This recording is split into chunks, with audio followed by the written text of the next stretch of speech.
רוצים שהזמן יעבור לכם ברכב, בפקקים, בהכל?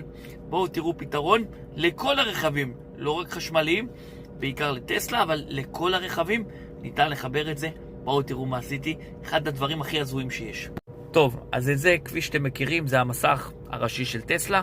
אי אפשר להשתמש בו בזמן נסיעה.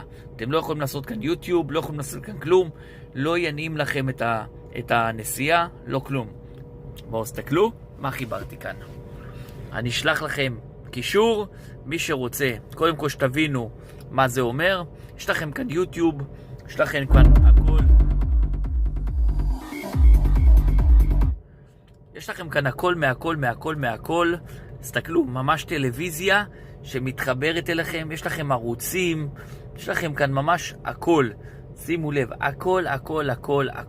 יש לכם נטפליקס, יש לכם ערוץ 12, 13, בואו נשים סתם ערוץ 12, תראו מה קורה, איזה יופי. ממש טלוויזיה שמתחברת ליד ליד הנהג, אוקיי? שימו לב, בפעם אחרת, תראו איזה יופי. יש לכם כאן פשוט לייב, יש לכם כאן מאסטר שף, אתם יכולים לראות הכל.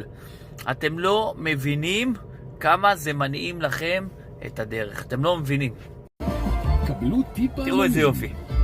איזה חוויה. איזה דבר מטורף לגמרי. נכון שלא על כל דבר אתם מסכימים כרגע? תקשיבו, זה הדבר הכי מטורף שיש. בלי הדבר הזה באוטו חשמלי, שאתם לא יכולים לראות בטסלות, כי סגרו את זה, לא שווה כל האוטו. לא שווה כל האוטו. זה שדרג לי את החיים. אבל יש גם חיסרון, ואני אומר לכם את החיסרון. במהלך היום יש כאן שמש מאוד מאוד חזקה, יותר קשה לראות. זה טוב לערבים, זה טוב מי שיושב ליד הנהג. אם אני מסתכל על זה מהצד הזה, לא רואים כל כך טוב, זה קצת חשוך, אבל אני אומר לכם, זה שווה וזה יפה,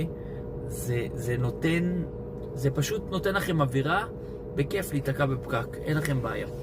אז אם אתם רוב הזמן בנהיגה, אני ממליץ, אני שם לכם קישור מי עושה את זה, מתקין לכם את זה 1-2, זה מתאים, אני חושב, לכל הרכבים, אם אני לא טועה, כי זה מצאת, זה מגיע ממש עם מצאת, חיבור למצאת.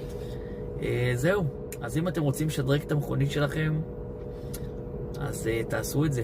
זה חוויה לא נורמלית. יהיה לכם שקט מהאישה, מהילדים, יהיה לכם שקט מכולם. בקיצור, בעיקר מהאישה, יושבת כאן רואה טלוויזיה, אתה שוכח ממנה.